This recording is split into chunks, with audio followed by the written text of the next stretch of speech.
Hello, good morning, good afternoon, good evening, whatever part of the world you may be. This is Dr. Don coming to you once again with a daily LightPoint. I'm actually recording this on a Sunday with the anticipation of releasing on Monday to kick off the week. Well, I'm coming out of a week that had proven difficult at times. If you're following my videos, you know I encountered a few obstacles, like many of us, everything from delayed flights to lost luggage, which I'm still navigating. And I'm actually sitting right now in my hometown of Philadelphia. I was here for a memorial that I shared earlier in the week. But I'm sitting on my childhood, what we call in Philly, blocks. If you grew up in the city, wasn't the street. If you grew up in a neighborhood like mine, we call them blocks, right? So I'm on my block that I grew up on, in the neighborhood that I grew up in, and I'm reminiscing about many things, man. And just coming out of the memorial yesterday, where there was a lot of remembrance of my loved one. And then as I sit on my childhood block that I grew up on, I was thinking about this power of nostalgia and, more specifically, remembrance. And in the world of business, we often want to be so progressive and forward thinking that we minimize the power of nostalgia and remembrance. Now, through the psychological lens, or the people science lens, we understand that connecting to past positive emotions can serve as transitional tools for growth and progression. Well, what does that really mean?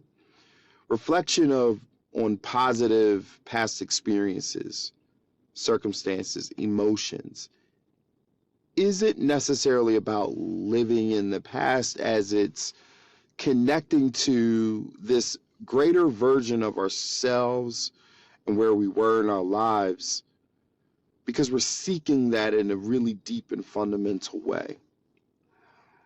Well, when I think about that in the context of business, remembrance, reminiscence, nostalgia, really, I think, speaks to those moments experientially for us as leaders or as work groups or teams. What factors represented the most positive aspects of that experience? Reflecting on that through the lens of, how do I foster similar experiences in the current state?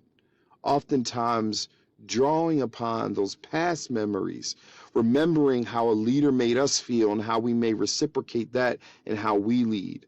Remembering how we led in the past that led to positive outcomes, and identifying how to reciprocate that or replicate that in the current state. Sometimes getting caught up in the present causes us to lose sight of the past that led us to positive outcomes.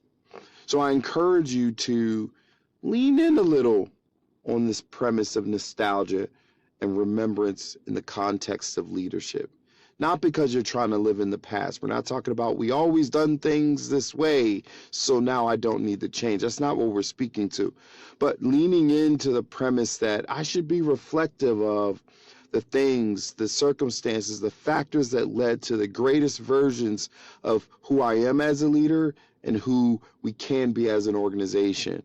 Leaning in on that, reflecting on that, and figuring out, so how does it apply today? I can't go back to certain versions of myself.